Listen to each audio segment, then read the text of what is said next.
We are in the hills of West Virginia, about 1 mile from Mountaineer Park, where my dad mostly raced his horses. And this is the barn where my dad kept his horses for probably the last 8 to 10 years of his career and life. He was diagnosed with pancreatic cancer in May.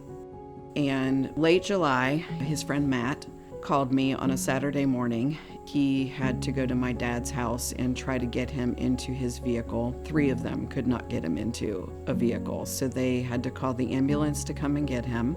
It took me about 4 hours to get here, and when I walked into the emergency room, honestly, I never thought that he would make it out of that hospital.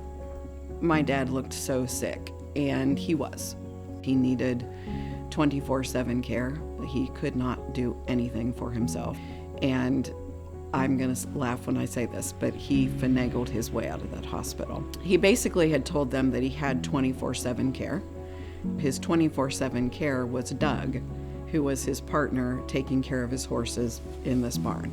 So when I got to a quiet place, I called Doug, and he had not talked with the VA hospital at that point, but he said, "Denise, well, we're gonna do whatever we have to do to get your dad where he wants to be," which was here.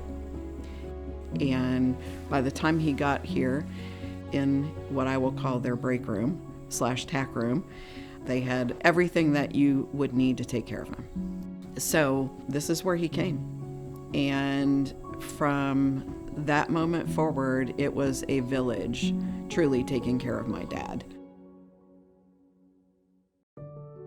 I went out and bought him one of those beds that, raise up and vibrate, and tried to make him as comfortable as we could in there, He was our family, so that's what you do for family, you step up. Louis was probably not quite 2 years old when we met Dennis, and he just became that grandfather person in his life. He would show up to grandparents' breakfast for Louis, show up for football games, wrestling matches, for all my sons, He'd always show up. He was just there. Dennis didn't want to live the rest of his life out in a nursing home. He didn't want to be in a hospital. He wanted to be in the barn with his horses. So that's what they let him do. When he got out of the hospital, he wants to be here with the horses. So he don't want to die in the house. So he wants to die here with the horses. An amazing guy, you know what I mean? From the day he got here, Chino spent every single night here with my dad. And he was the person my dad was the most peaceful with. You don't let nobody take care of him, only me, nobody else. I come here, stay all day. Start the next day, 6 o'clock in the morning, I go to work. Not run nothing. As soon as I finish the work, I come back and stay here all day, all night with him. Sleep there, I sleep here. For someone to work 15 hours and then come here and know that you're going to keep working, he was doing it because he wanted to take care of my dad. And I spent every day of my life with him, basically, working and learning. He taught me a lot about horses and stuff like that, like how to take care of them and how to do right with them.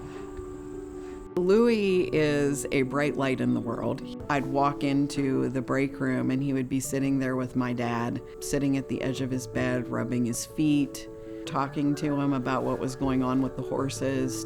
What kind of kid does that at 14 years old? Louis could always put a smile on Dennis's face, We were just here for him, making him comfortable, making him happy, and letting him go the way he wanted to go. And this went on until my dad passed away in September.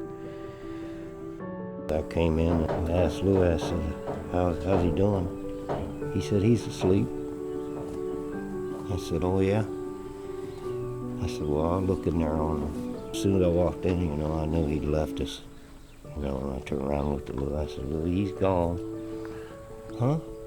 I said, yeah, he's left us.